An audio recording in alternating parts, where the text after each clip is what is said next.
Hi నమస్తే, నేను మీ రాజగోపాల్ రెడ్డి కార్వేటి. చంద్రబాబు గారిపై కేసీఆర్ గారు కొన్ని ఆసక్తికరమైన వ్యాఖ్యలు చేయడం జరిగింది.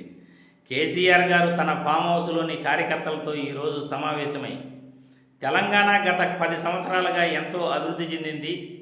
తెలంగాణ రాష్ట్ర రాజకీయాలలో ఆంధ్ర పాలకులు ఇక్కడ మళ్ళీ రాజకీయం చేయాలనుకుంటున్నారు, పెత్తనం చేయాలనుకుంటున్నారు.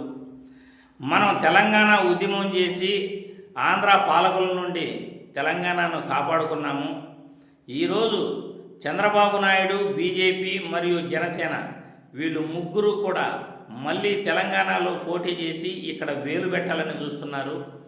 ఆంధ్రప్రదేశ్ రాష్ట్రంలో చంద్రబాబు గారు ఒంటరిగా పోటీ చేస్తుంటే అసలు గెలిచేవాడు కాదు.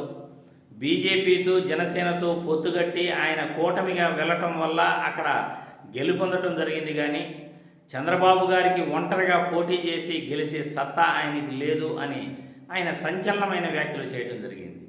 ఇదంతా కూడా గత కొంతకాలం క్రిందట చంద్రబాబు గారు చేసిన వ్యాఖ్యలు.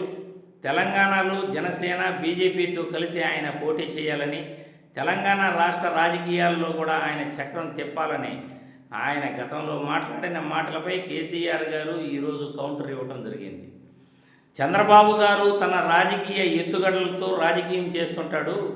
ఇక్కడ తెలంగాణను మనం అభివృద్ధి చేశాము, ఆంధ్ర పాలకులను తరిమికొట్టి మనం తెలంగాణ తెచ్చుకున్నాము, ఆంధ్ర పాలకులు మన తెలంగాణని దోచుకున్నారు. ఇప్పుడు తెలంగాణను మేము అభివృద్ధి చేసిన తర్వాత ఆంధ్ర పాలకులు మళ్ళీ తెలంగాణ వైపు చూస్తున్నారు. ఇదంతా ఎందుకు జరుగుతూ ఉందో మాకైతే అర్థం కావట్లేదు. వాళ్ళకి ఎవరు ఊతమిస్తున్నారో కూడా మాకు అర్థం కావట్లేదు.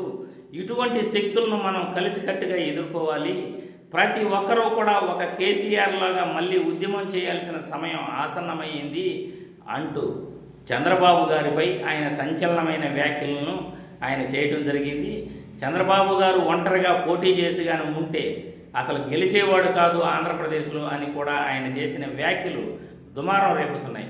దీనిపై తెలుగుదేశం పార్టీ ఎలా స్పందిస్తుంది, చంద్రబాబు నాయుడు గారు ఎలా స్పందిస్తాడు, ఆంధ్రప్రదేశ్ రాష్ట్రంలో ఒంటరిగా పోటీ చేసే సత్తా తెలుగుదేశం పార్టీకి ఉందా లేదా, వీటన్నిటిపైన కూడా భవిష్యత్తులో ఎవరెవరు ఏం మాట్లాడతారు అనేది మనకు తెలుస్తుంది.